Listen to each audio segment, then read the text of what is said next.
It's a mystery that has haunted Shelby County investigators for almost 40 years. People do disappear, and some for their own reason, but some by the hands of other people too. It was a different time. Salura, 1975.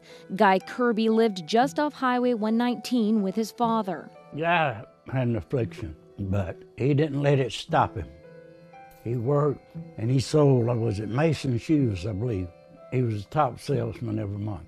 Guy contracted polio as a child and he had a limp, but he still walked or hitchhiked everywhere he went. They'd pick him up, drop him off in Alabaster, he'd sell shoes, he'd start walking back to the Columbiana area. Somebody would pick him up, give him a ride home. Guy's family didn't worry about the way he traveled.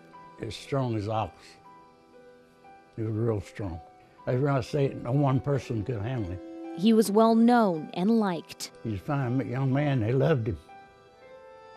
They did.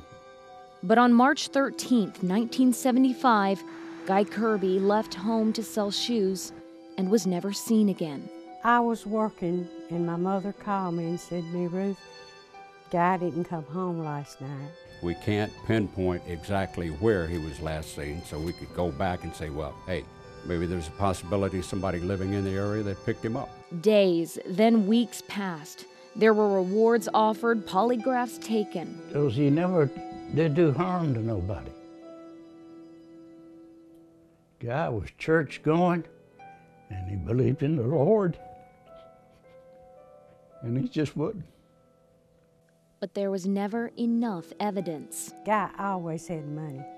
Might not have been a whole lot, and he would open up his billfold in front of anybody, so I feel like it was for money.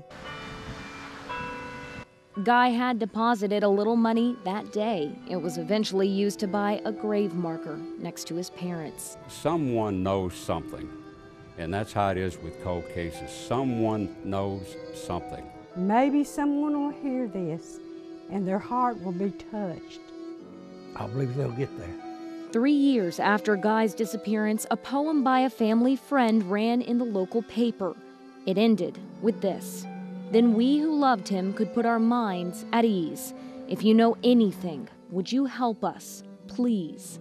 Reporting in Alabaster, Leigh Garner, WIAT 42 News, coverage you can count on.